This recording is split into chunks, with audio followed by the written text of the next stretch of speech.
گل به خودی عجیب علیرضا بیرانوند با هم ببینیم. نشست خبری گفت ایران فقط پرتاب اوت داشت و کورنر، کار تاکتیکی نکرد.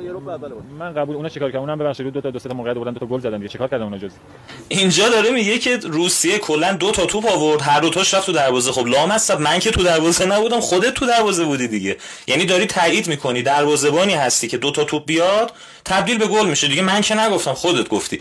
اما نکته دیگه در مورد شجاع خلیلزاده ایشون اظهار نظر کرده. اول ببینیم. شجاع خلیلزاده الان جز آماده ترین دفاع‌های لیگ ایران و حتی تو این فیفا نه اسم شجاع رو آورد. بس میگه اسم شجاع رو میخوام چیزش کنم. خب مطمئن با جام جهانی هم بازی میکنه و نشون میده که چقدر سرحال. شجاع خلیلزاده طبق آمار بهترین بازیکن دفاع لیگ. شجاع خلیلزاده پس این گلی که داره اینجوری سوتی میده مشترکاً، این پاسی که اصلا داره میده رو که به گلر نباید میداد. این چی بود؟ بهترین دفاع لیگ شجاع خلیلزاده. چیکار دارید میکنید؟